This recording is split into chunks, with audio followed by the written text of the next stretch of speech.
लहानांपासून मोठ्यापर्यंत सर्व प्रकारचे कपडे मिळण्याचे एकमेव दालन होलसेल आणि कमी दरात उपलब्ध। रजनी ब्रँड, पाताच पसंत होईल। बेडशीट मध्ये सिंगल बेडशीट, डबल बेडशीटच्या असंख्य व्हरायटी। लेडीज रेडीमेड मध्ये kurti, Patiala set, top jeans, Nayra set, तसेच शूटिंग शर्टिंग, टॉवेल, टोपी, ब्लाउज पीस आणि स्कूल युनिफॉर्म, कॉर्पोरेट युनिफॉर्म, क्लॉथच्या असंख्य व्हरायटी उपलब्ध आहेत। एकदा याल तर पुन्हा इथेच याल। राजेंद्र अशोक पाटुकले, होलसेल कापड व्यापारी, पत्ता शाहू कॉर्नर, सेवा लॉज समोर, इचलकरंजी। संजय गांधी निराधार समितीची फेब्रुवारी 2024 मध्ये मीटिंग होऊन समितीपुढे 2456 अर्ज मंजुरीसाठी ठेवण्यात आले होते।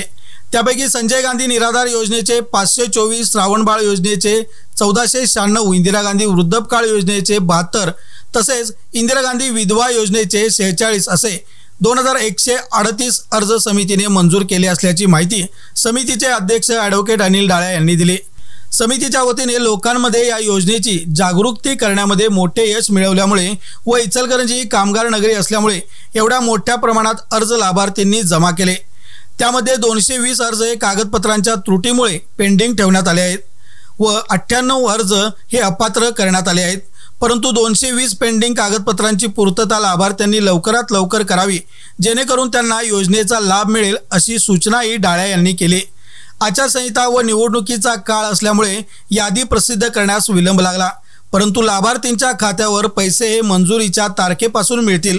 संजय गांधी निराधार योजनेच्या लाभार्थींचा लवकरात लवकर मेळावा घेऊन त्यांना मंजुरी पत्रे जागेवरच एक दिवशी दिली जाईल, अशी माहिती समितीचे सदस्य सौ सरिता आवळे, सुखदेव माळकरी, कोंडीबा दवडते, जयप्रकाश भगत, सलीम मुजावर, संजय नागोरे, तमन्ना कोडगी, महेश पाटील व महेश ठोके यांनी दिली।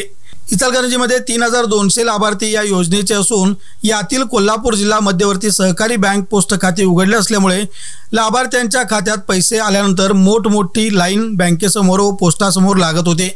परंतु पंतप्रधान मोदींच्या स्वप्नातील डिजिटल भारत या धर्तीवर लवकरच डीबीटी या तत्वावर लाभार्थींचे आधार कार्ड ज्या बँकेत लिंक आहे त्या बँकेत येथून पुढे संजय गांधी निराधार योजनेचे पैसे त्या खात्यात थेट जमा होऊन बँकेसमोरील व पोस्टासमोरील गर्दी पुढील काळात होणार नाही, अशी माहिती समितीचे अध्यक्ष ॲडव्होकेट अनिल डाळ्या यांनी दिली।